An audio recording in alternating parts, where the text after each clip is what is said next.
And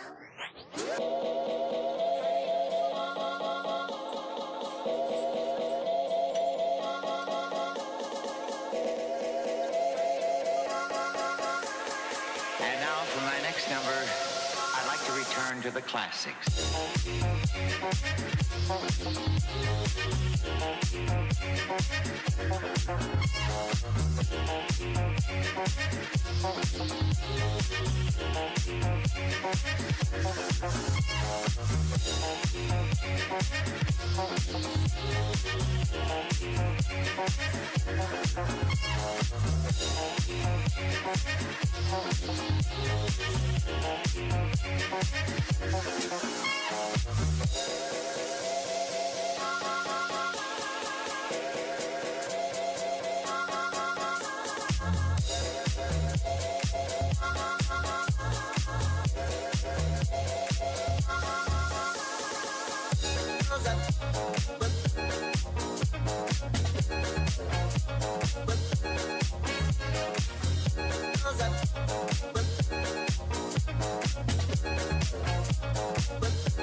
Uno, two, tres, four.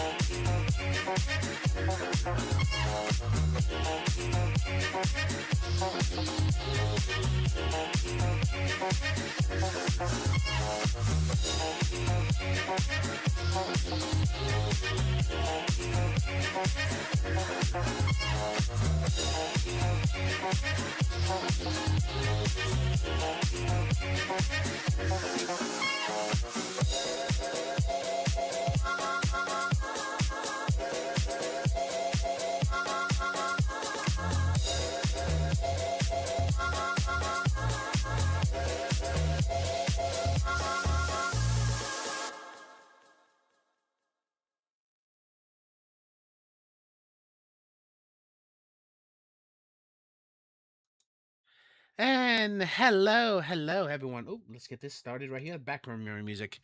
Okay, so we are starting a little later. We were gonna be starting at 7, but Budo had to take care of some stuff since he got back from work. And then he's still not finished or whatever he's doing right now. Like he was like, I'm ready. And then like halfway through like the finishing up the starting soon. So he's like, wait, I'm not ready. So I'm like, oh, okay, so just mute yourself then. So he's muted right now. So I'm just gonna be going over some stuff. Talking I guess I'll just be talking about like what's going. I was gonna ask him like, how's he been up for this week and everything. So I guess I'll just start that off. And first off, I'm gonna say hello chat. Welcome to episode 13 of Anna Mondays. Hope you guys are having a good week, good start of the week, a good Monday. I know Mondays can be sometimes a drag for people because, well, most people's work days start on Monday. Luckily my days off always on Monday. I hate working Mondays. But yeah, so episode 13, we got a lot to talk about today, but I first want to talk about like basically what's all that's happened this past week to up to today. Essentially last week Brutal was out of town, so he couldn't join for Anna Mondays, and I was having some technical issues that transferred over to Tuesday with my OBS. I was able to fix my OBS Saturday, but I decided like not to do any makeup streams because weekends are very hard for me to do anything. So I just opted to like kind of like, say, you know what, this week's gonna be a wash. Hopefully everyone will understand, and I can make up with it with a little drawing. I saw you guys like the drawing. Thank you guys so much. I'm gonna be making more little drawings like that for the channel and things. And if you also notice, I got a new little bunny on the side of me. I got this made by a friend. It's a little wiggler. It's a little seal doula wiggler. I love it. It's so cute. I got one without a head too, but I didn't want to put that on right now. But But yeah, so he's gonna be chilling on the side. He's a little guy, just like a little wiggling on the side. Um, but aside from the technical difficulties, streams will be progressing on like they normally do. Today, of course, on Mondays. Tomorrow, I'm gonna be hopefully finish up RE9, and if I manage to finish up RE9, from that point forward, it's gonna be mostly Dark Souls Remastered just to finish up that game because I want to move on to Dark Souls 2. I want to play a couple other games for you guys. Like I really want to try out Mouse PI. So I really want to play that. There's a few other games that have been coming out that came out to Game Pass and stuff that I really want to play on stream. So that's gonna be kind of in the future. Aside from that, I got a couple of videos in the background for reaction streams for us that will be reacted to some very bad, really horrendously bad videos by people who do anime content. That is just like, wow. It's I've been wanting to do this for a while, so that's gonna be something I do soon. Bruno will be joining me most of those times. If he can't join me for some, then I was just doing it by myself. But ultimately, that's what I got for the future. Other than that, the only other thing I did this week that was really of note, aside from drawing and working on my new video, was I finally roommate got Disney Plus and Hulu, and he gave me the password so I can start watching some stuff too. And I finally was like, you know what? I could finally sit down and watch Zootopia 2. And let me tell you, that was a disappointment. Holy shit. I did not enjoy Zootopia 2 at all. Like, okay, no, there are things I did like about it. Ultimately, though, I was so disappointed, and it's like I even told myself when it first got announced for the second movie, I was like, why does this need a new movie? I'm back. Okay, welcome, welcome, welcome. I was just letting everyone know about like what I've been up to, why we didn't stream last week, and everything. And I was just talking about like how I checked out Zootopia 2 recently. Yeah. Oh my god, Oh my God. I've never been. I know you told me I yesterday was so about disappointed. that. Like I was I so know. tired after work, so I came home from work and I saw my roommate had Disney Plus open on my browser, and I was like, oh, he finally decided to get it. So I was like, you know what, I'll do cool. Why would your roommate have Disney Plus? Who needs Disney Plus? Oh, he is easily bored in a sense of like because he works from home, so because he's always since he has the ability to do calls, he needs stuff to kind of like get through the day. So he'll either play like Switch games or Xbox games while in between calls, or he'll watch TV series, or he'll watch anime. But he binges a lot of shows, and because of this, he finishes up series much faster than the average person. So he's always looking for something new to watch. And right now, there's nothing that he really wants to watch that's on Crunchyroll, High Dive, um, my Netflix, or my Paramount Plus. So he's been thinking for a while to getting one of the other streaming services, and he decided to go with Disney Plus since there's a bundle deal with that and Hulu. And he once had Hulu and he really liked it, so he decided to go with that. Plus, he wanted to check out all. He promised his cousin, who is a big Star Wars fan, that he'd watch some of the Star Wars shows, and so that's what he's like getting ready to do.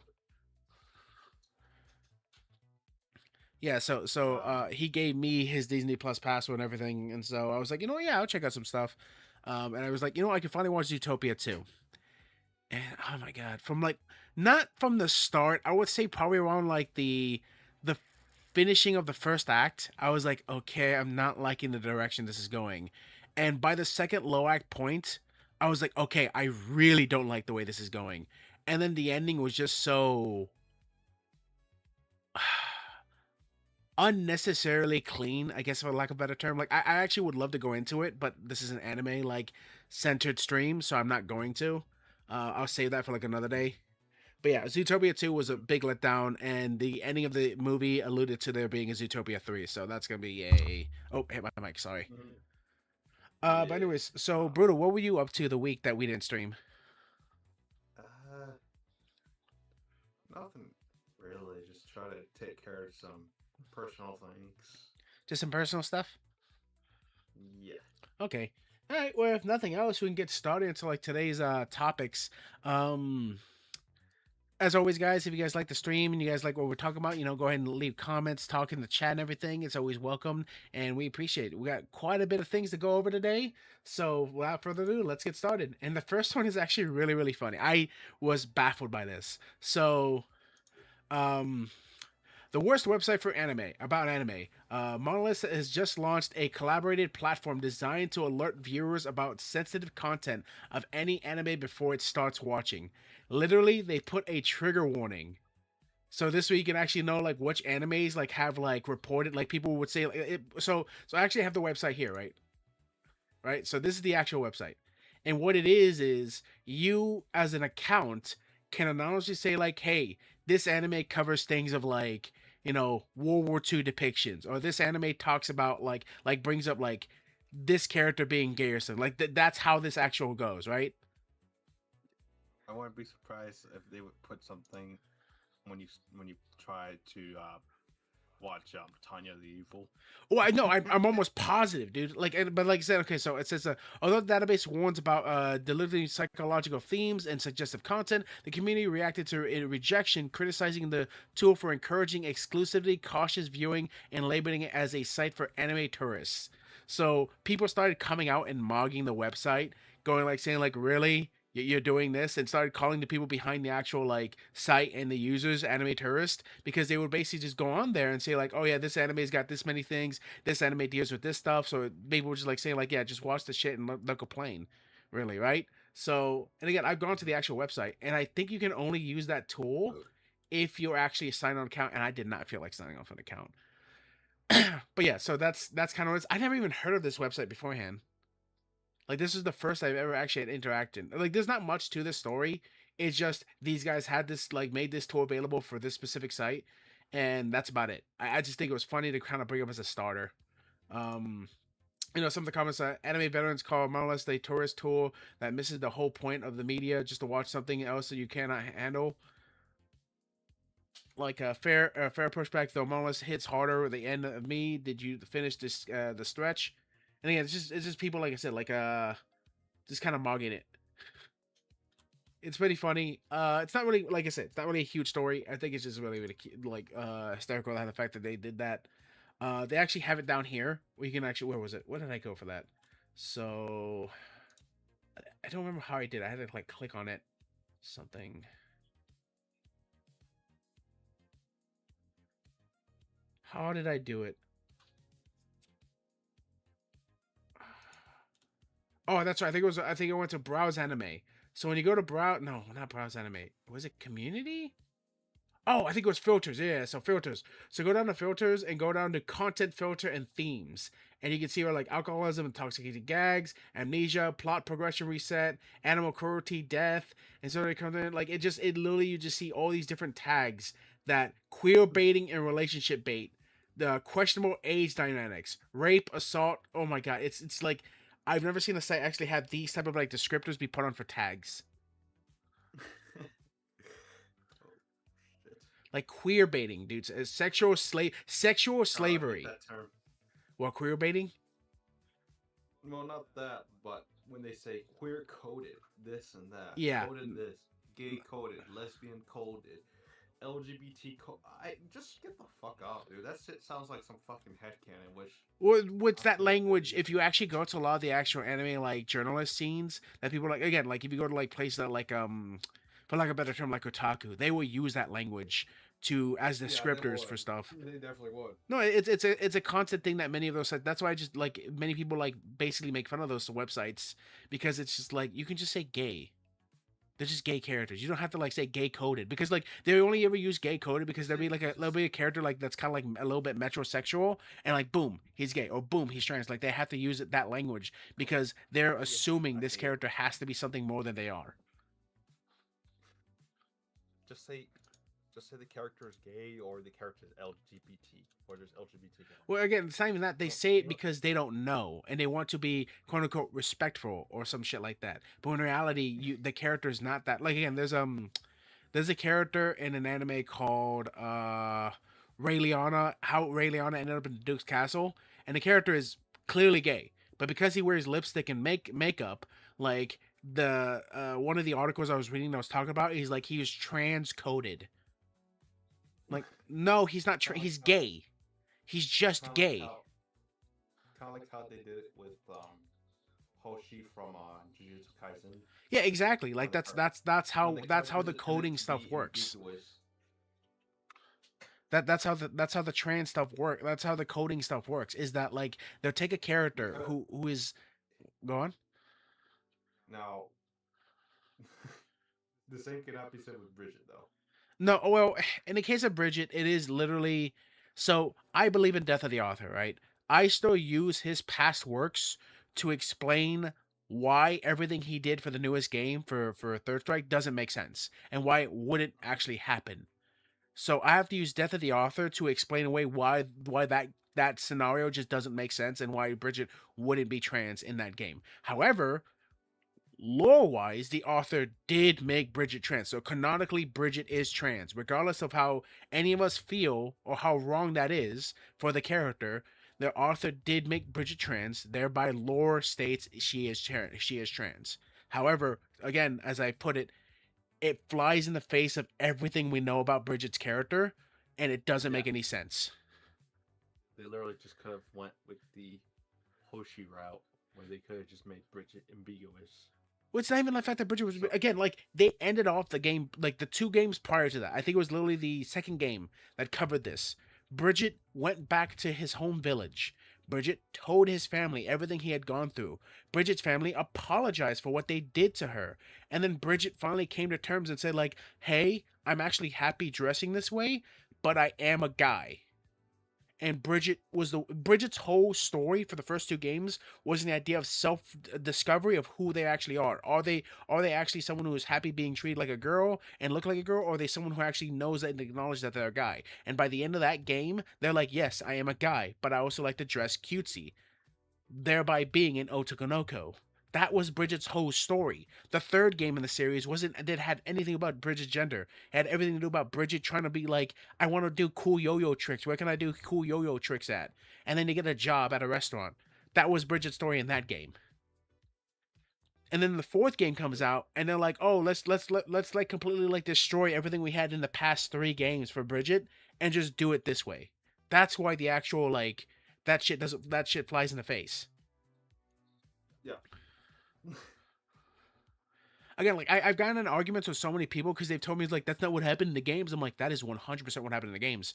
That is 100% Yeah. what Bridget's story is about. Why are you lying? I literally have to send these people like images after images of the in-game dialogue and the actual like strategy guide explaining this, and they're like, nope, nope, you're misreading it, you're misinterpreting. I'm like, it's saying it in plain English. Yep. I mean, they just rather just ignore. They just rather have brownie points and just. Well, no, it's because they're using the words of the author now rather than how the author explained it before to explain away that Yeah. situation. Because again, regardless of however we feel about it, the author has done it. Again, that's why I have to use death of the author for this example. Because I believe in death of the author because the author can a lot of times misinterpret their own work. I use the example of like the author that made the creator that made Squid Game. He doesn't understand what he created half the time. And I talk about like James Gunn from a lot of his shit he's done, especially in Suicide Squad. James Gunn, I stood to this day. There's an interview where James Gunn was like asked like, you know, what I don't understand why people are so like happy about Polka Dot Man. Polka Dot Man is this like bastard who like is looking for glory and looking for like, you know, to prop himself up. He's an egotist and everything. And I'm like, what the fuck are you talking about? You didn't write that at all. And when you see Polka Dot Man in the movie, he's like this shy, awkward guy who has mother issues because his mother was a fucking complete psychopath. And then, like, he actually just wants to like be shown as like he wants to actually be a hero that like how he's trying to brought up to before his mother completely twisted it. And by the end of it, he truly felt like a hero. He wasn't in it for the glory. In fact, out of everyone, he was like the nicest character amongst the Suicide Squad. So it's like that's when you have to look at like the actual death of the author in that sense and look at James Gunn. You did not write Polka Dot Man this way. Why do you believe that you wrote him this way? And he uses like one scene to dictate this, which is like the last scene when Polka Dot Man's like, I am a hero. I'm a hero. That by that one scene existing, James Gunn's mind is like, oh, so he's an egotist. I'm like, why are you so bad at your own job? I don't understand. How did you write Guardians of the Galaxy? Mm-hmm. Anyways, but we are getting completely off topic. I'm sorry. I can talk about like character writing and story structure all day long. But yeah, that was just that little tidbit of story. This is kind of an interesting one for the next bit. So, Code Geass director Tenanuchi says modern anime is suffering from lack of directorial oversight, which again, Villa, uh huh. can you sorry, I'm gonna get something quickly. Okay, you just want me to continue talking? Yeah, you can continue talking. Okay, so in this in anime updates, they say the result of everyone doing things is disconnected way of junk food. He warns that the rise of 12 episode animes can contribute to the breakdown of the ability to train new staff. 3 episodes aren't enough to learn anything. The training system falls apart. So I have a bigger article that goes over that here from Screen Rant. It says the creator of Adult Swim's best mech. You say best mech anime? I like Code Geass. Don't get me wrong, but like wording it that way is so weird for you guys.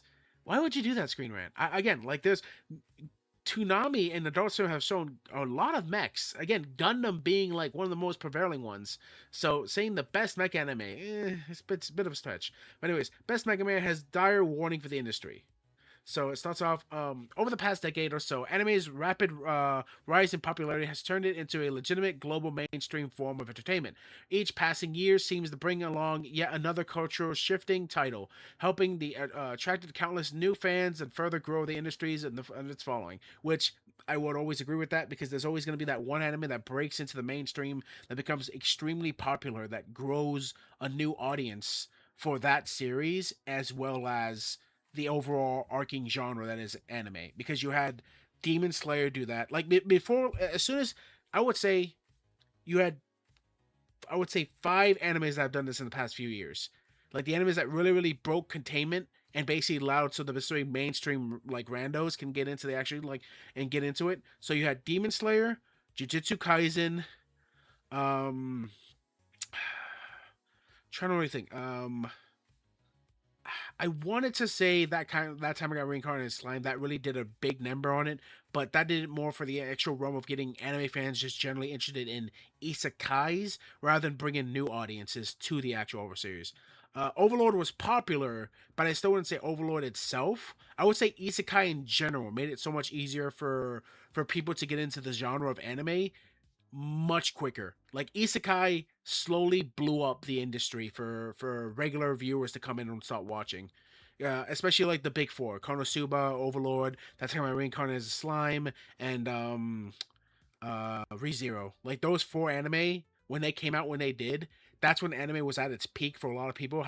People would see that as like the era of anime where like everything was like getting like really good animation, really stellar writing, and like really looked at favorably from just a lot of people in the general anime community and people coming into the anime community around that time period. I want to say that's around like the time period of like 2018, 2017 to 2019. That kind of like 3 year period is when you start seeing a growth of like anime viewers like come into the scene. Sorry, let me get a quick. But yeah, majority of the streaming services like Netflix are reporting to have half of all of its users regularly watch anime. While the industry continues to shatter its own revenue records, anime is the biggest it's ever been. Yet some can't help but feel but there are troubling times ahead. The past week, Code Geass series director Goro Tanuchi had a warning for the entire industry, believing that the over reliance on adaptation instead of crafting original stories will be the death of Japanese anime. Let's see. So yeah, so says adaptations have become a norm, but original stories should not be neglected. And I'm already kind of gonna push back against it. There aren't a lot of series that are getting like renewed or new spin-off series or remakes in anime. That has been a prevalent issue happening here in the West with so many fucking remakes, so many goddamn like re-returns of a series. Like how we almost had Buffy come back like not too long ago, which was shocking to me. Don't get me wrong, I think Buffy's a great series, but like I don't want to see Buffy be remade by a lot of the modern day writers we have. But like we've seen like a plenty of people use old franchises and try to bring back like some sort of like luster of attention or growth in some people. Like again, right now, there are some that are just dead. I can't see them like making anything new for a while, but they tried. Like Terminator, they kind of ran that shit into the ground with as many as bad like Terminator movies. Same with Predator. Like people are like happy with Badlands. I think Badlands was a horrendous piece of shit. I actually have a stream where I covered that. But like, I'm back. oh, welcome back. I'm Sorry, just talking. I'm talking about like bad Western remakes and spin-offs and shit. Oh, that. Oh, okay. It's funny how you were mentioning when you were talking about Zootopia last night with me. Mm-hmm. I literally had to feel the need to mention that. Like, how the fuck are we getting a live action Moana? Since the film like came out like 10 years ago. Like I barely Well, remember again, that film like it was so fucking so yesterday. Disney had already started going through its live action like saga. So you got to remember, Disney was rebooting, like remaking a lot of their older animations as a live action series. So you had Lion King, Cinderella, um, Beauty and the Beast. You had Snow White, of course. Like they had already Which was started. awful, by the way. No, all Very their every awful. remake they've ever done has been horrendous. I think the only one I could stomach and I thought was like, okay, this isn't complete shit was the Jungle Book. And that's because the movie was kind of like fast. I thought Beauty and the Beast was decent too. No, I thought there was I thought there were too many problems with Beauty and the Beast, like canonically how it was doing it, like No, especially when it came to the. no, Aladdin. I did see I did see the live action Aladdin, and it did not make sense. I did not care for. I did not watch it. I refused to watch it because I love the original Aladdin so much. It was one of my favorite Disney movies growing up as a kid, aside from The Little Mermaid and Snow White and Sleeping Beauty. So I just refused to watch Aladdin. Lion King, because I actually did like Lion King. I love Lion King, but I didn't. I the remake was, especially the fucking like live action sequel they did. Not the remake, but like the original. Oh yeah, the original is great. Like I love the original like Disney like animated features. They're all amazing. Like some of my You mean favorite the ones that Renaissance era. not just the Renaissance era, but like even like during the '90s, I thought a lot of those movies are great. I enjoyed Hercules. I love the Goofy movie. I really enjoyed Hunchback of Notre Dame. Like a lot of these movies I grew up The with. one with the weird looking face. Yeah, the Quasimodo, like this the French film. The, He's literally got a he was like, hunchback. How do you not know this?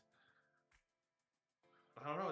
It's been like a long ass It's time since literally the I watched. Hunchback of Notre Dame, hon. Oh yeah, I remember. I'm sorry. He's got the just big been so he's got the big long. old boil on his back, and he like widow waggles. It's just been so long since I touched my Disney VHS tapes. Oh my god, I miss my VHS. I'm so sad I don't have them anymore. But anyways, so yeah, no, like I remember.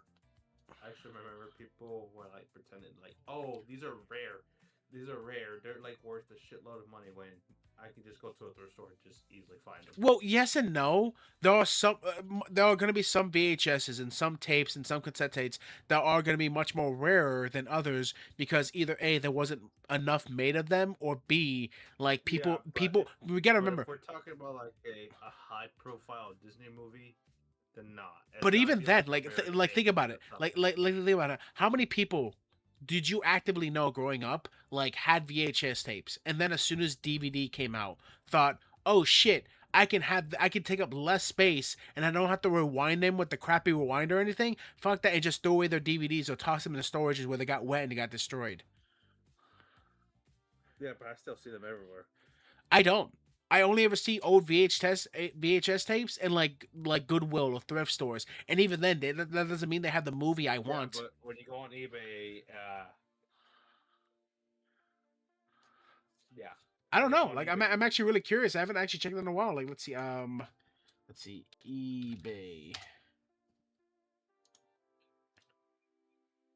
You know, since we were talking about it, Hunchback Notre Dame Disney VHS.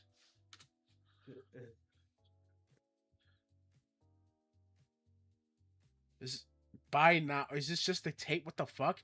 They're selling this one for like $4, but then this it's because it's like yeah, 100 Notre Dame Walt Disney Masterpiece Edition. Gotcha. Yeah, it's the Masterpiece Edition. 75. $3, $3, $20, $10. It's like all coming in different like prices.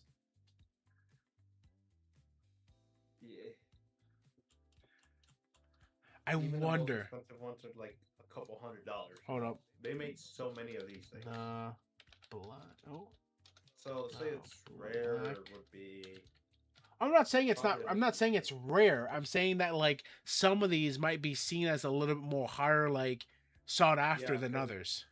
because it may be a variation or variant. What about a VHS? I wonder how much VHS player. If it's one from the 80s, you can it can be pretty expensive, but if it's like one from the I'm 90s, seeing like the cheapest one now going for like an actual player. This one's a portable like travel one. Oh no, there's actually so going for about 50, 40, 60 bucks. Or yeah. yeah. So it's still cheaper to get one, or you would also have to find the specific Yeah, types. because like I said, they made so many of these things. You know. Yeah. It will just be an understatement to say that it's just rare. So you're saying there's like no VHS tape that would be considered rare at all? Yes and no. That's what I was saying. Yes and no. It depends on like which company made it and It depends. It depends usually. Like if it's like an indie film or a film that's like really like because one movie you don't usually see, at least to my eyes, is The Warriors, and I've been looking for that copy on VHS for the longest time. oh my god, the Warriors. But anyways, okay, we are getting off topic. And then also a lot of the 1980s slashers like Nightmare on Elm Street, Halloween, and Friday the 13th. Oh god, like fucking I can't believe what they did to like the newest Halloween movie. Jesus Christ, what a travesty. Anyways, so continue with this. So while celebrating the premiere of his new film, Paris Nansaki Italo, Gorotu spoke on with Tokyo's Simbun about his latest work in the state of anime industry. Notably, he mentioned the importance of anime original productions, like his latest film in the iconic 2000s mech fantasy Code Geass. Adaptations have understandably become a norm because they're easy to secure a profit on. But I believe that if left with nothing but adaptations, Japanese anime will be done. But now my question is, okay, let me read this before I actually have my question. He has a point, at least with adaptations being the new norm for industries. In recent years, titles like Demon Slayer, Jujutsu Kaisen, Chainsaw Man, Attack on Titan, Spy X Family, and others have dominated the landscape in anime. They all got their starts from the original manga series, majority of which ran for the massively popular Weekly Shonen. It has been some time since anime original series became okay. So again, I see what he's saying, but adaptations from manga to anime have always kind of existed.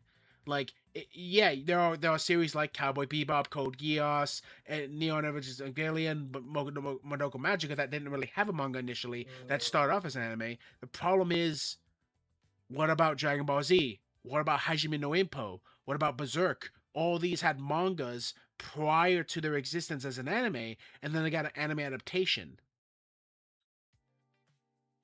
Like you can make the argument, sure, there were like original animes that were just animes first that later got that manga, but at the same time, I don't see it.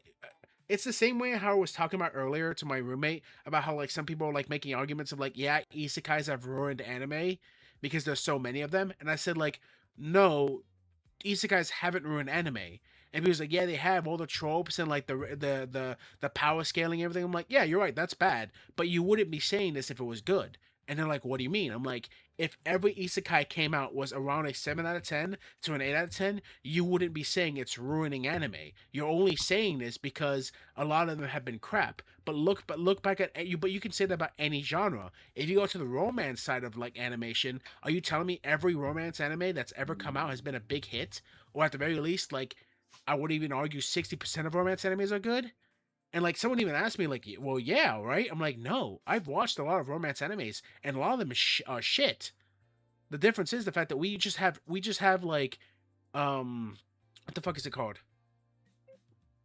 We have short term memory because like these people are seeing it from the viewpoint of the fact that since this is new, this is something they remember being bad now, but they're having like blinders on to anything from the past that was bad. There for a long time there were quite a bit of bad anime, or at least anime that was considered mediocre. That hasn't changed. There isn't like a fluctuation of more bad anime versus good anime. It's just literally a fluctuation of the amount of type of anime we're getting. But that's why I'm already kind of like push back against the adaptation argument. Is so long as the adaptation is created and structured well, what does it matter? There are always Exactly. there's always going to be like original creative works. There's nothing wrong with that. So, but again, like there's nothing wrong with adapting something so long as it's adapted well and the story is created well.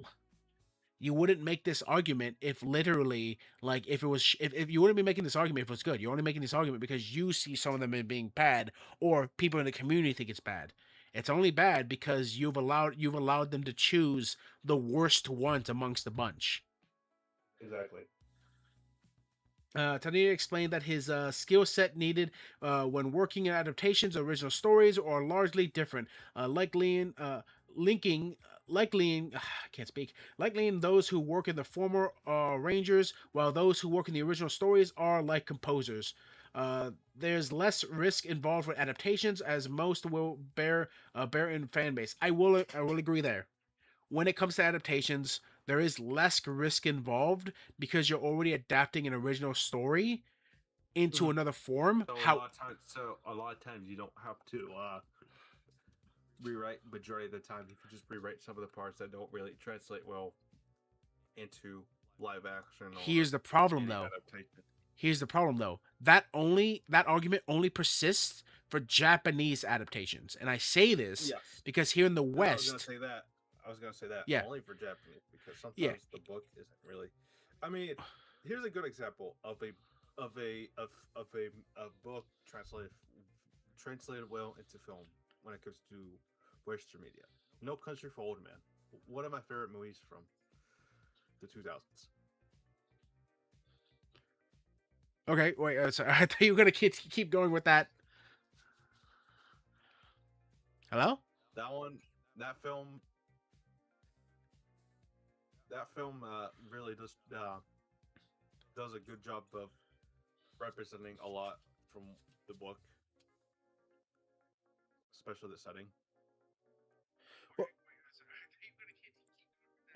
but you know, No, it's well, no, I love No Country for Old Men, but I was speaking more so of the idea of like, so for instance, when comparing like the West versus the East and how adaptations have done, more often than not, many animators will stick closer to the story of how it's done from the manga because how like their actual blueprint for how to create an adaptation is literally use this as your blueprint to create the yeah, story you want. Now, there will be times you have to cut content or reduce the amount of content. Like a great example for yes, me recently is the series There's a Cute Girl in the Hero's Party.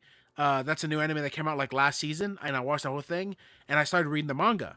And I had already read half of the manga, so I already went into the anime knowing what was going to happen. But I started noticing there was content that they cut, and I was like, it kind of makes sense. This series only has about 13 episodes, so you can't fit in all that extra fluff that you would see normally in a manga into the story of an anime because there are going to be content you have to cut sometimes to make the running time fit into the actual whatever time you're given, and that's kind of like true for all adaptations. Plus there's also going to be stuff in like for instance a book. You cannot adapt everything from a book to a movie. One, the time frame doesn't work, and two, there are just some things that are explained in a book that can't be, like, let's say for instance someone translated says well like, into live action or when you're adapting it.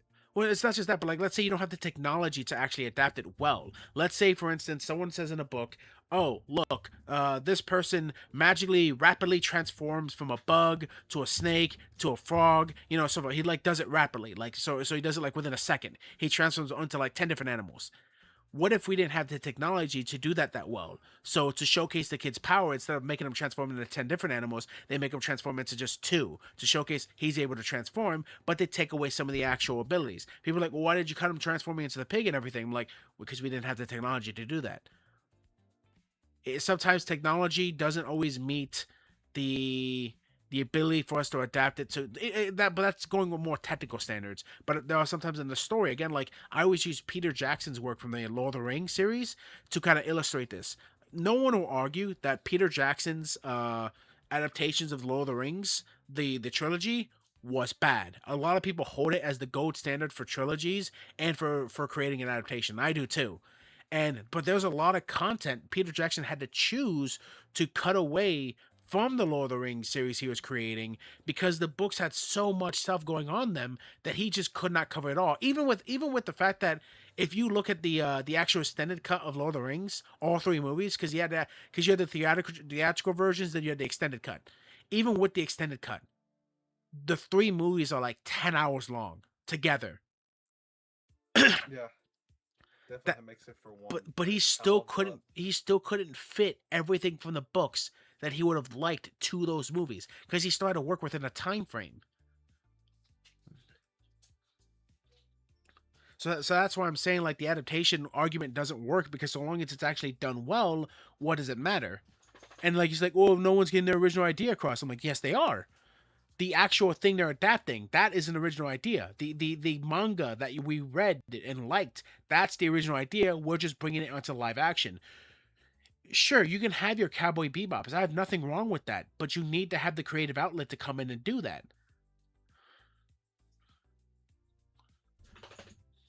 But anyways, to kind of finish this up, Takadachi Make sure to mentioned that drink the water, Dula. I know. Yeah, let me finish up and I'll drink some water. Takadashi mentioned the importance of anime original productions remaining after the wave of adaptation ends. It's unlikely the adaptations are a passing trend. His words suggest, but doesn't dismiss the director's statements. At one time, original anime series nearly matched the number of adaptations released, as I kind of explained that too. Yeah. These days, it's become unlikely fans will see more than a few fully original works in the year. Talented directors and writers will be less a chance to flex their own creative muscles and working there. Again, I see what he's trying to state, and I agree with him in certain circumstances. But I I don't see an issue per se, so long as what's being adapted is already good. If he just wants more people to come in and make their own original anime, sure, we can talk about this. There could be studios that do this. You can even push for this. I have no problem with this. But to make the argument that because we're adapting more and more animes from manga to anime, this is kind of like bloating the industry to a point where it's like it's hurting it. I don't agree. I would only agree if we're seeing an increase in the amount of like horrendous animes being adapted and we're seeing an increase of like unnecessary like filler and stuff, which we're not. Mhm. As long as adaptations prove to be less risky revenue for anime studios, they'll likely remain the norm in the industry. Though fans deserve a chance to see more original work from creators like Code Geass. Again, I see what he's saying. I kind of agree to an extent, but again, you have to give me an actual strong argument outside of like the stunning people's creativity. I'm like, are they really though? You have to give me more to go off of, not just that. That's not enough.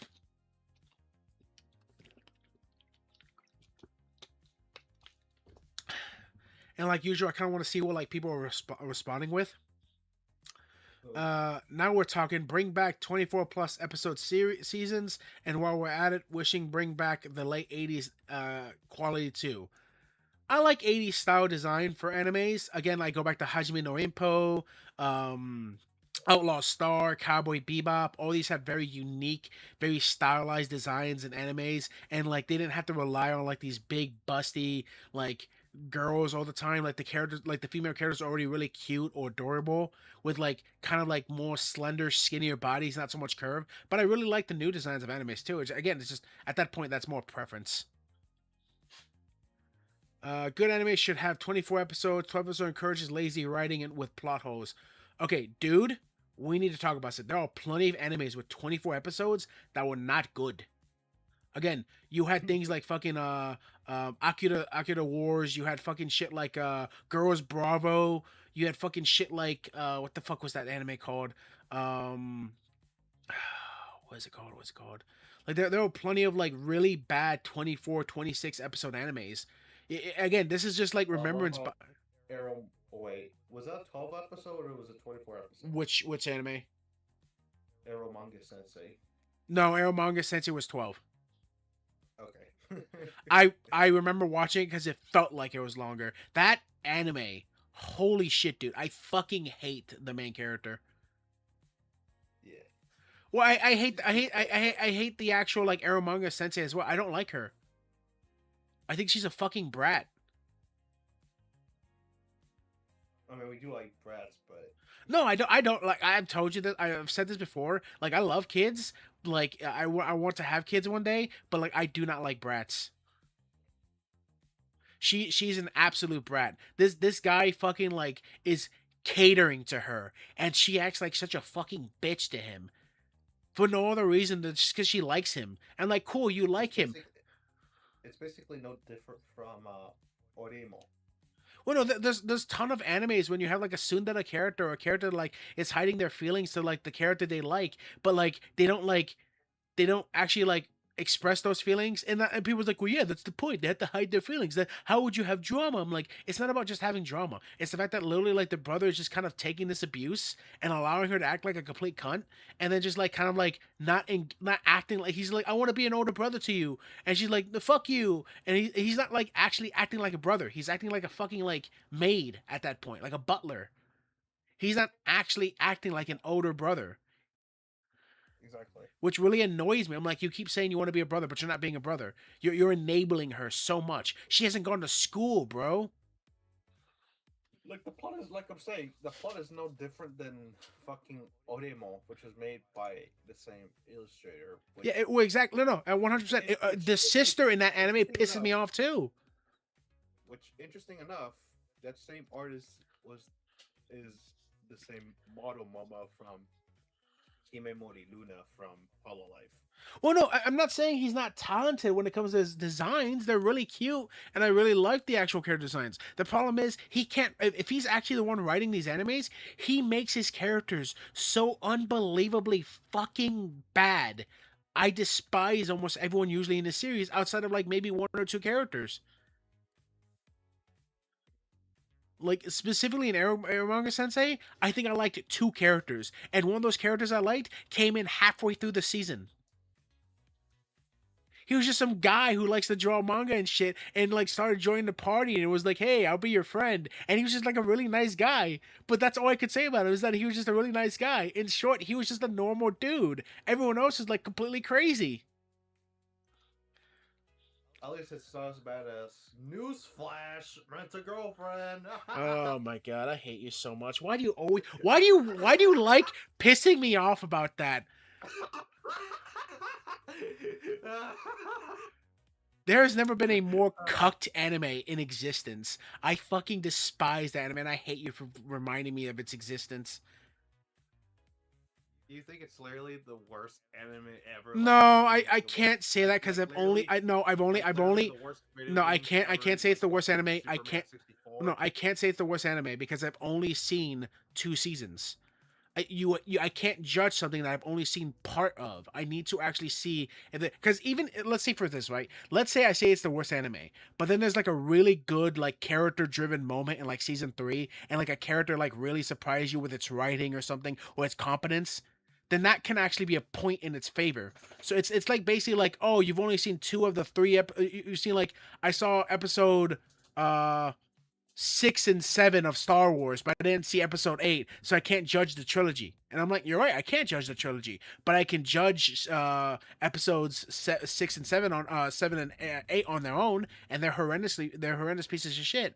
But I would need to watch episode 9 to judge the entire trilogy as a whole and see if the story actually was consistently structured well or something.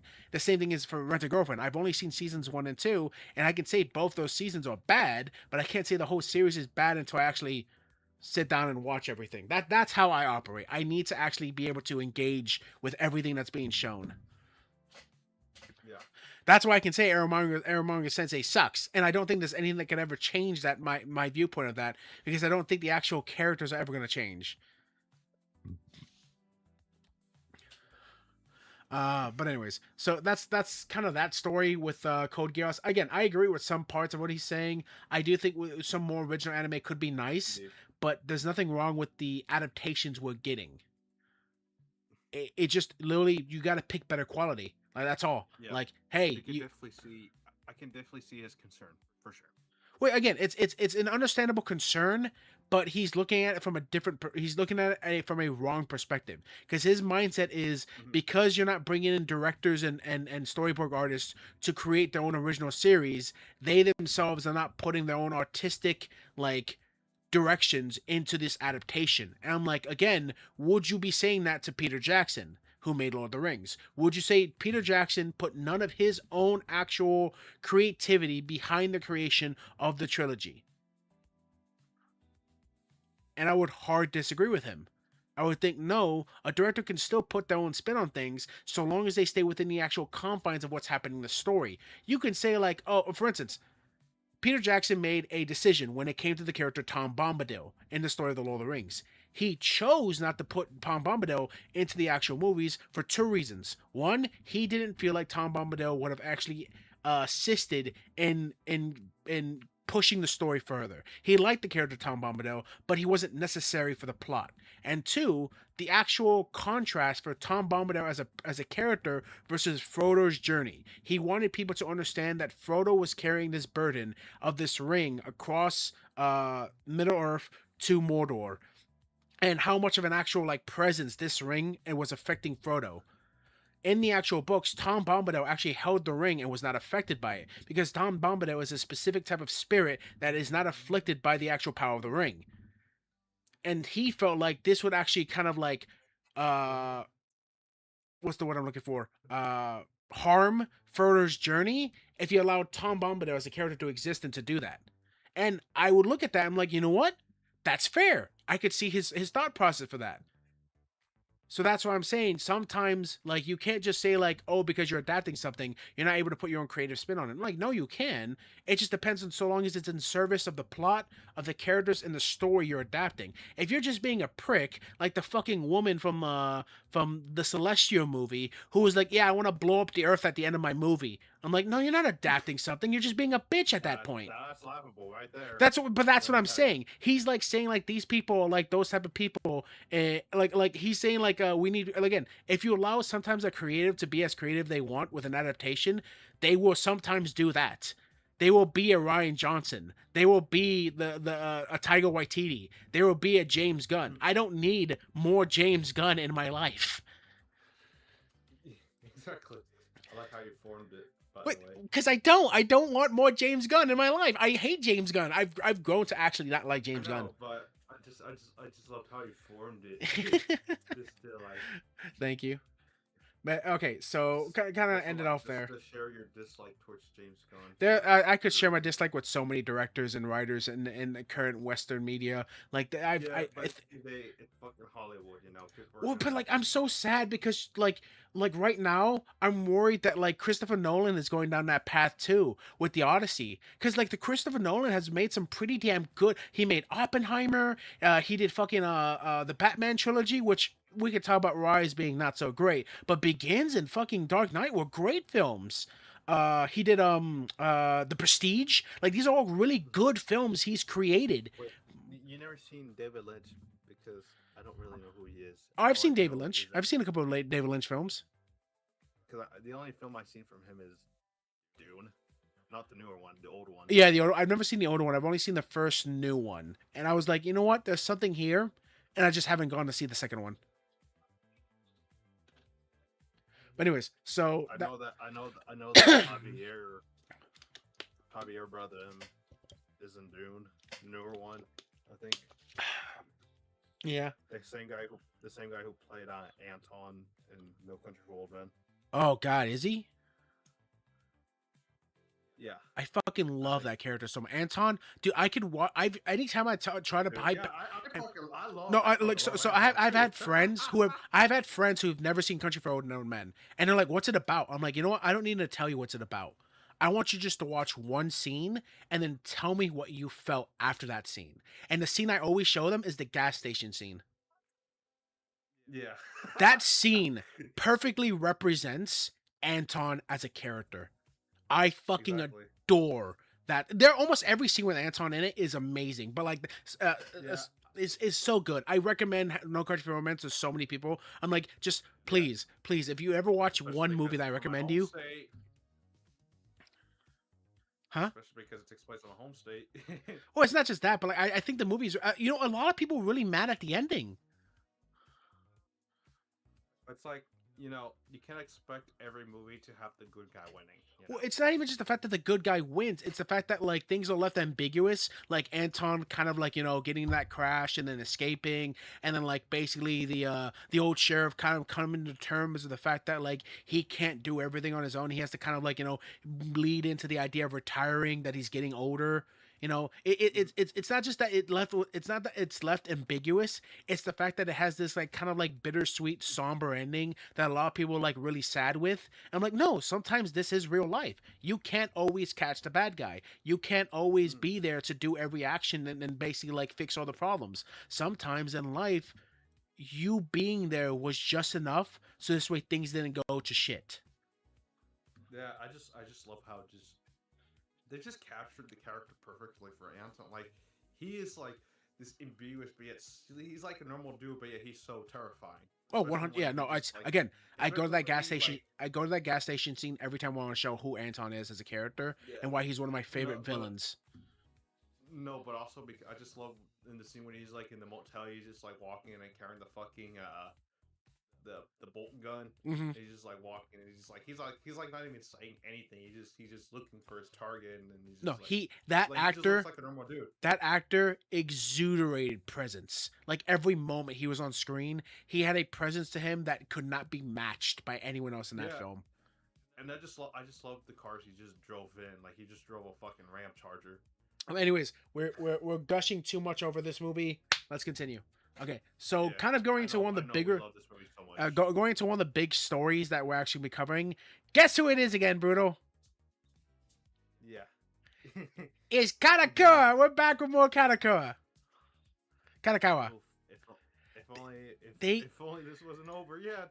they are not. I swear to God, I think we've covered Katakawa in like 5 streams so far Yeah. because something new keeps happening. In this case, Katakawa has confirmed it is under investigation by Japan's Fair Trade Commission over allegedly violations to its Freelance Protection Act. No, you don't even know, Bruno. So do you know what this is going on, right? So No, no. I was gonna say that 10 times faster. oh hell no, I can't say that 10 times faster. I'll fucking be mush mouth. Turn into XQC.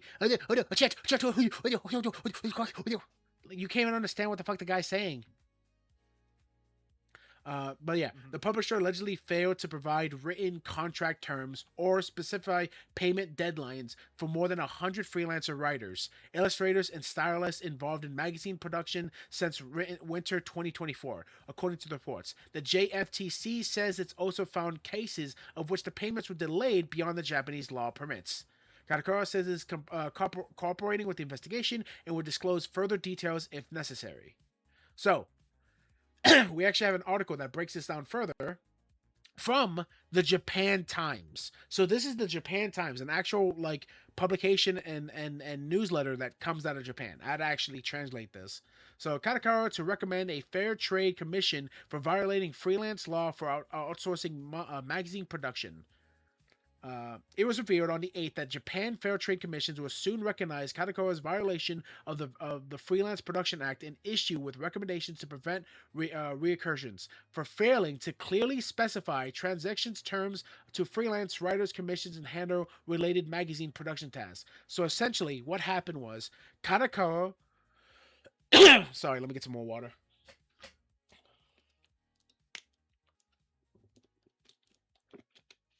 Bruno, so you gotta hear the shit. So essentially, what happened? What's up? Kadokawa would essentially verbally tell people, "Hey, we are going to set you for. We want you to do this job for and up to this date, and we will pay you this much." But they weren't actually getting these done in contracts. Yeah. So there, Doing like very shady business practices. But it wasn't even that. But because it was verbally and there wasn't anything written down, a lot of these people got fucked over because what they do is like, hey, you promised me that you'd pay me June 18th. And Kadokawa would be like, wait, ho. We said we'd pay you sometime in June. We never really specified the date.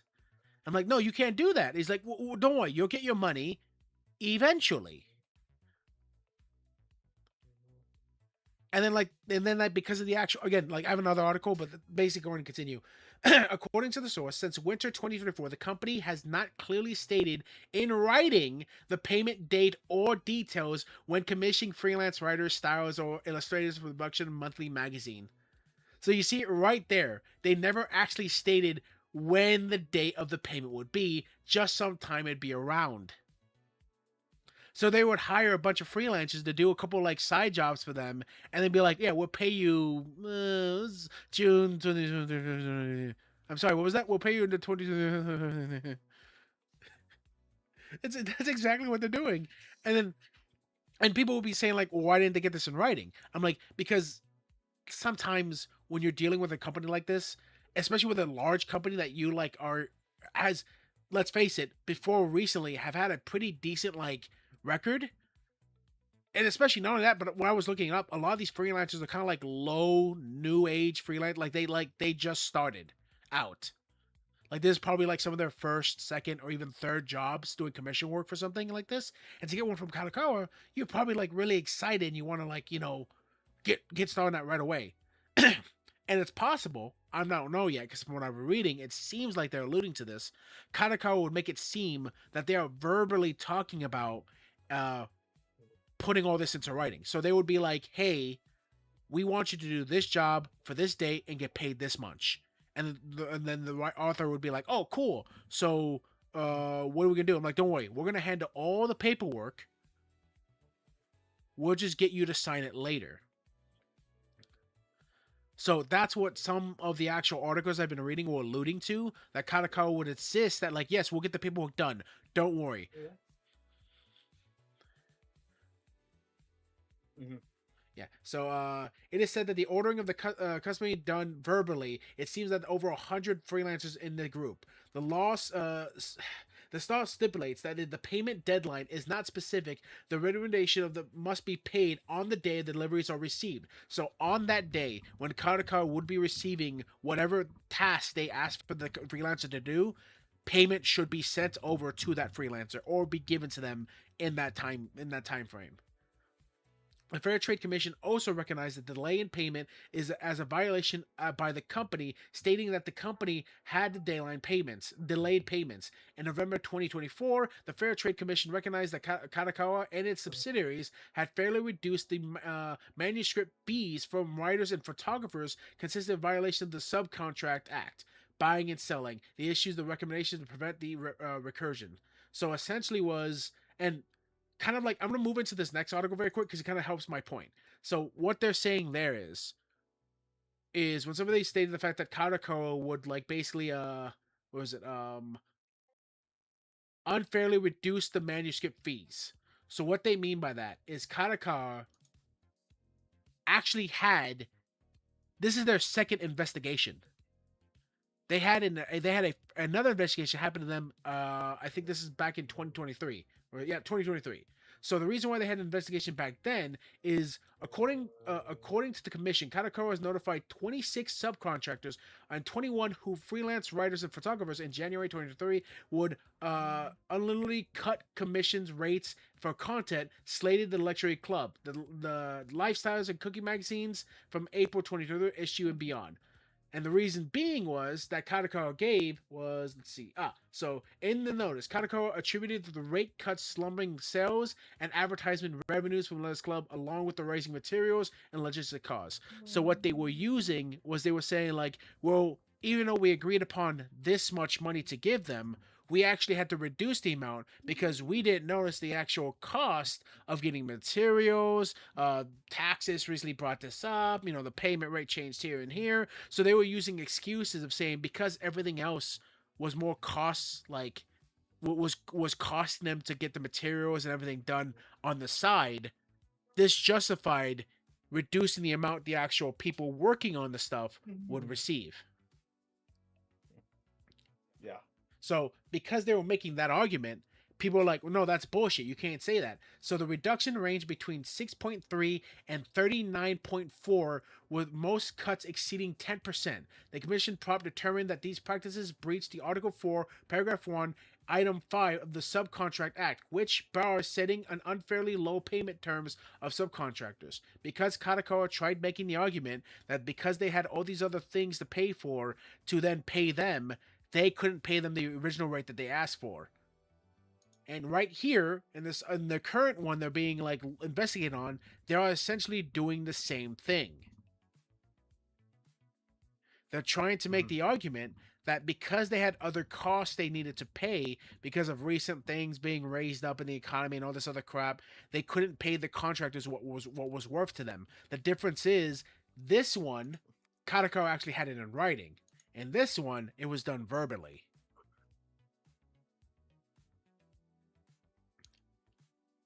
Yeah. So what this is telling me is, unless you're employed by Kadokawa themselves, don't work for Kadokawa. Yeah, plain and simple. It really seems like they are just trying to find any like skirt by any actual loophole they can to hopefully like. And again, it's not like what happened in 23. It's not like they didn't pay them. It's that they paid them less than what they were owed. That Kadokawa themselves set for them to be owed. However, in this case, they are actually delaying the payments to the people they hired for these jobs, or outright not giving them the amount that they were tasked to be giving them initially. Like, this is kind of like the general problem with what's going on right now. Kadokawa is like, and again, I don't know what's going on. Now, again, they're saying Kadokawa and Kadokawa subsidiaries, and the subsidiaries specifically, the ones these freelancers were hired to do for, are like magazines for like, local businesses or like the Shonen Jump magazines, things like that, right? So these aren't actually people hired for like, the actual animes or anything like that. But these are still people who are being hired to do a job, regardless. Like, if I owned a business and I hired a third party custodian company, right? I like, let's say I had custodians, but I had to let them go because like, hard times or whatever, right? And so I called for a third party maid services to come in and clean the shop once a week, right? But just because they're third party and they're not technically on my staff, that doesn't give me the right to change up what they're owed. They did a job. You should pay what they gave, what you offered them. And if there is a problem with paying what they're offered, you should have the ability to go in as the CEO or as the company manager to be like, hey, we originally agreed on this price. Can we talk about maybe changing some things up? But no, that's not what they did. They deliberately tried hiding the fact, delaying the payments, or outright reducing it to them in general. This is not a good company.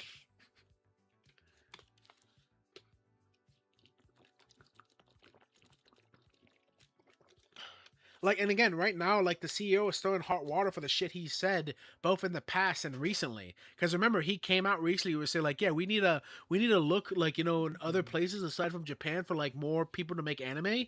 So we're thinking about going to like India and like, and Korea and shit. And people are like, no, why are you doing this? So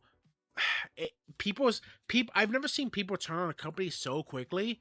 Like, Kadokawa was seen as like one of the best companies for the anime industry. And because of like in this past year of 2026, I don't think they've gone a month without a controversy hitting them. So to me, it's like, wait, so was all these problems always plaguing you guys and just no one ever thought of like actually looking into it because you guys just made really good quality anime? Or were we just stupid? Because like maybe this shit was like, again, because this one happened in 2023, but like the actual number of actual people it was being done to was substantially smaller than what's being done here. Because this is over 100 people who are getting fucked over who are freelancers, and this one that happened in 23 was only like around 26 people. Now again, that's not good. You shouldn't be doing that to any number of people. You shouldn't be doing that to one person. But like the number of people and the way it was done was completely different.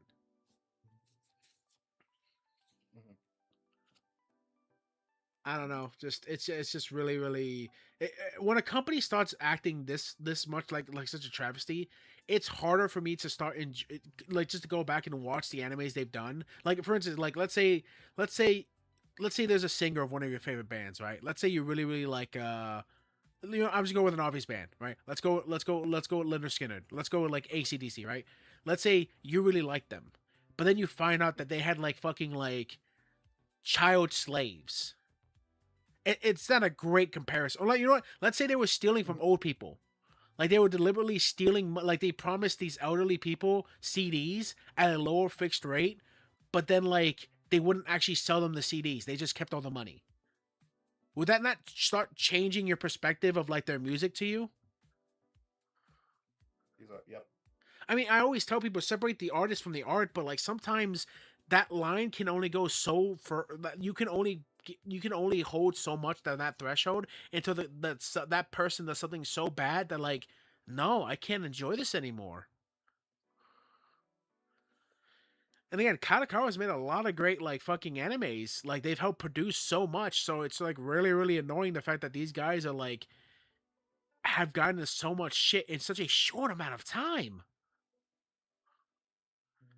Again, we're only in the 6th month of 2026. We're at the halfway point of 2026, and literally, I think since February we have covered Kadokawa every time. That's not good. It's kind of upsetting because again, I love so many animes that come from them. And again, they are technically the company that owns FromSoft, who I love a lot of games from because I'm a huge Souls fan. Mm-hmm. Like here, just look at some of the actual. I've shown you this before, right? Well, I mean, you do have a lot of Souls related stuff. Well, no, yeah, but like again, like I'm like just going to the actual like my anime list. Like they are behind by so many works. Like look at Konosuba, Rascal, Rascal Darling, like fucking Shield Hero, Overlord. Like these are some like big prolific animes with such high ratings and views. That's why you got fucking Isekai Quartet. Yeah, exactly. Look, Oshino Ko, one of the largest animes on High Dive. Like fucking High School DxD. People grew up on shit. Fucking um, Mashuko Tensei, the fucking anime like fucking Chibi slaughters the dick on every day. Hey, don't get me wrong. Like I fucking love, I love a lot of these animes too. Like it's just crazy to me. I gotta rewatch Level 99 Yamada-kun. I fucking love it. Have you ever seen this anime? Which one? Level 99 the Yamada-kun. I don't remember. It's a really cute romance anime. I recommend it. I love Uzaki-chan. What? Bullshit. How dare you give Uzaki-chan fucking below a 7? Fuck y'all. That's an easy 7 if I've ever seen one. This is a decent anime. I recommend this anime too, right here. I don't remember the full English name, but essentially it's an anime about a girl who speaks in Russian because she comes from a Russian family and moved to Japan because her dad is Japanese, and essentially like she likes the main character, and she doesn't know the main character can actually speak Russian too, like he understands her. So anytime she gets flustered or annoyed or anything, she speaks in Russian, and he can fully understand what she's saying, but she doesn't know that. It's really cute. I like it.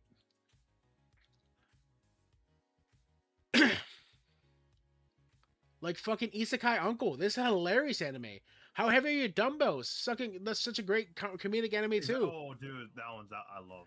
If you, I'm telling you right now, I mean, I don't know how much you like it. I recommend Kengan Ashura. Kengan Ashura is one of the best battle animes ever. I love that shit. This is in the same universe.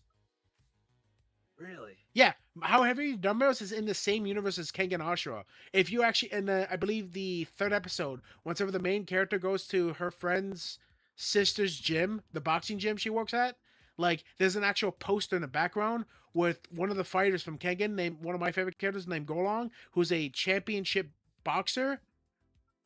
In the background, you can see his poster. It's great. I highly recommend Kengan Ashura.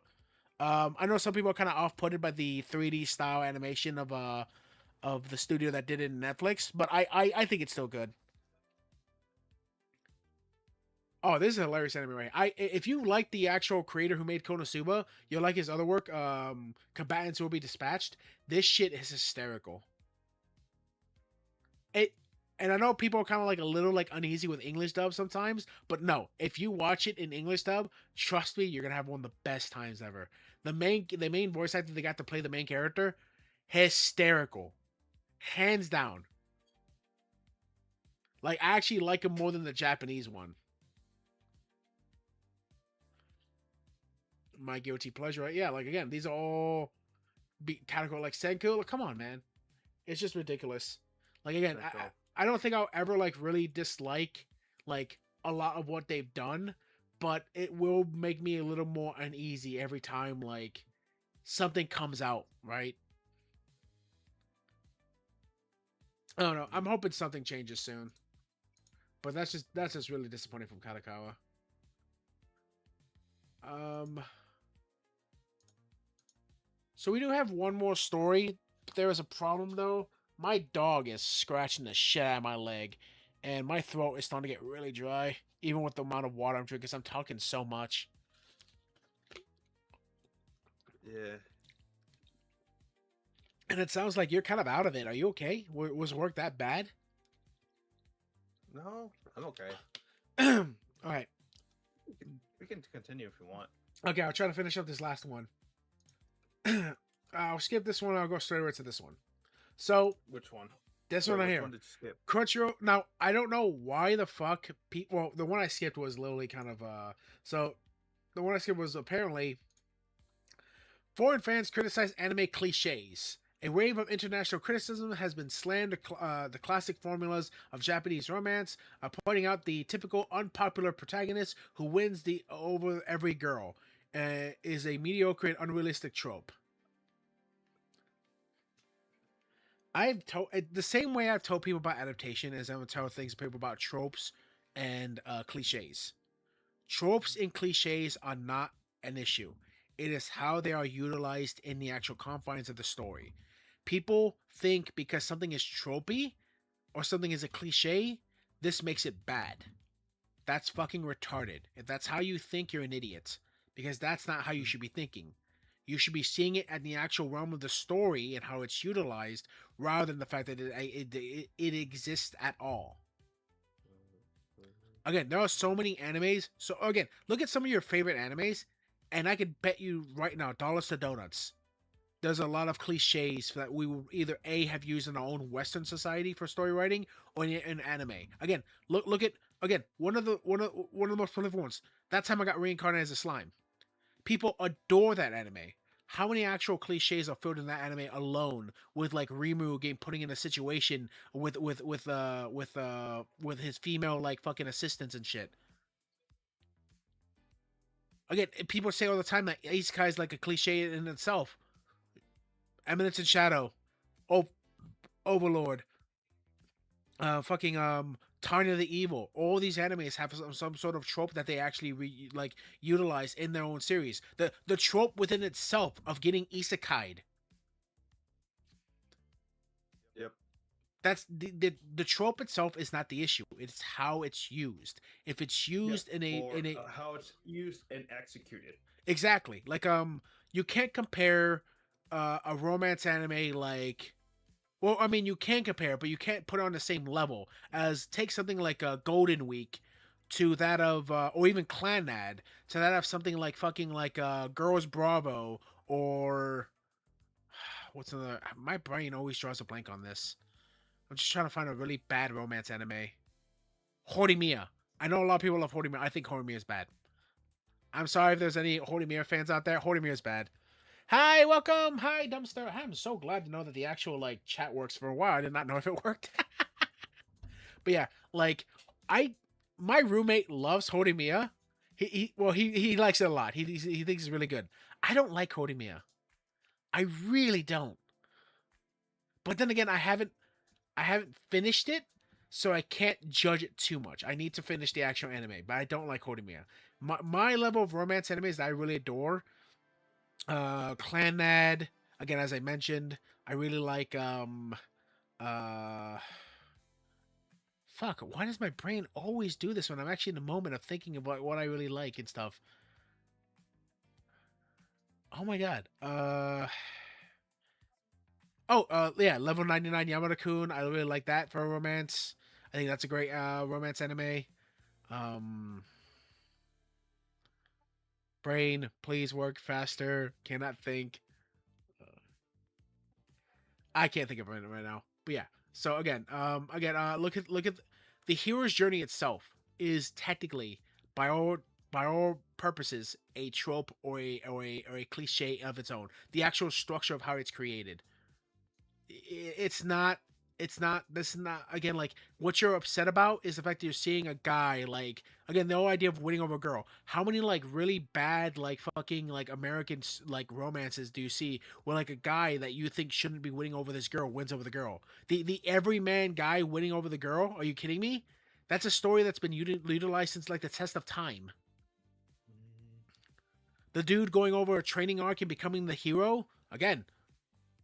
But let's say they're talking more specifically, right? Let's say they're talking more about like the idea of like, oh yeah, the kid like getting like random superpowers from like a system when he goes into an isekai ward. I'm like, sure, I would like sometimes a bit more explanation of how it's done. But again, I go for Rimuru in that sense. I'm like, okay, is that a plot hole, or is that something that the story just doesn't want to deal with the consequences of of the questioning of its story right now, but we'll explain it later? And usually 9 times out of 10, if it's a good series, it will explain how this was done, or it tells you right away that this is how it's done, and through your own suspension of disbelief, you have to either take it on its face or you don't. That's kind of how that works. Because again, if you allow your suspension, you have to sometimes allow a story to play out the way it's telling you it is. Because if it doesn't make any sense. Again, I don't like Eminence in Shadow, by the way.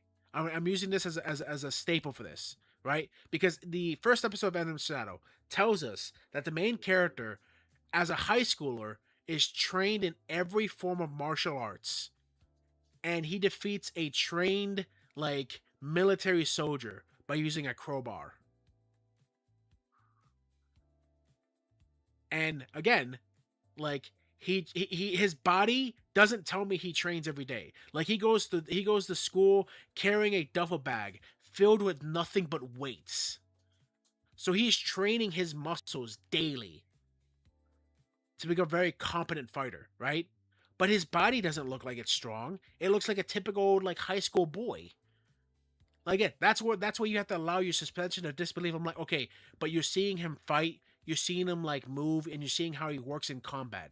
So you have to use your suspension of disbelief to be like, okay, even though he doesn't look like he's strong, he is strong. Even though he doesn't even though you didn't see him train in every martial arts in the world at his young age, you are seeing him fight this guy at a level playing field and then defeat him. This is where your suspension of disbelief has to work and engage with the actual story that's being told to you. Like, you see what I'm saying? Bruno? No. I'm not sure what's going on with the mic. I thought you fell asleep because you're like, oh, no. No, it was the mic. That's funny. No, yeah. So, but that's what I mean. That's why I tell people is like saying like, there's nothing wrong with a cliche. There's nothing wrong with a trope. What is wrong, what you don't like about it, is that you just don't like it exists. Like again, look right here in this little tidbit. They're saying like the typical unpopular protagonist who wins over the every girl. Again, like what the fuck is that? It's mediocre and unrealistic trope. I'm like, okay, almost every story that's ever come into existence, even the ones that are based in some form of reality, are pretty unrealistic in some sense. You're right. Not average Joe Billy over there in high school is gonna win over the popular girl because he's really sweet on her. That might not. That most likely will not happen. Does that mean we can't like allow ourselves to just like watch a series that has that kind of like trope in it and enjoy it? No. You people are just fucking babies, and you're looking at this from a perspective like, it's Or anime, so that, man-child, one might say it. huh? Or man-child. Well, one yeah, might say exactly. it. Like these people are just bitching about it because it's anime. Again, I would tell them, like, okay, so you're telling me that like that no Western media doesn't have this issue either? Because it does. There are plenty of bad tropes and traits that we utilize in our own things, even in comic books. Hell, I remember whenever the term "fridging" was like got coined because people started noticing that there was a lot of like male superheroes whose female partners kept dying in some like malicious way. And this started out with like Barry Allen's, I think it was Barry Allen. Yeah, I think it was Barry Allen, the speedster, the Flash, whose like girlfriend legitimately got put into a fridge and died. That's where the term started getting its name, beating like, the what did I just call it? Fridging? Yeah, fridging. That became a somewhat of a trope in many DC series. But again, why are we using why are we using this trope? Oh, it's so this way you can understand that the character has someone they love, and the villain eventually finds out about that, and they use this to get one over on the villain. Again, in that case, I don't remember who the villain was. I want to say it was Reverse Flash, but I don't remember. But they got one over on Barry because they did this to his girlfriend because they keep stopping them. Again, it's utilized so long as it's in the story. You have to see how is it executed.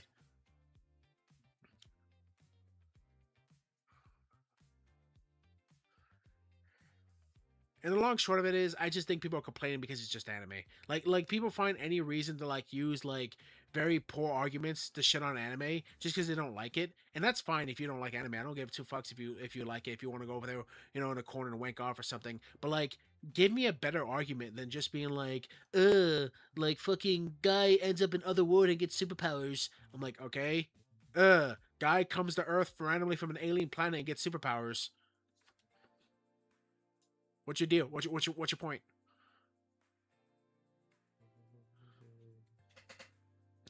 But yeah, I think we'll have to cover the next story like later, hun. I'm like dying here. Yeah, and I haven't ate. Yeah. So I think we're gonna end stream before the finishing in the last one, guys. I thank you guys so much for coming by and check us out.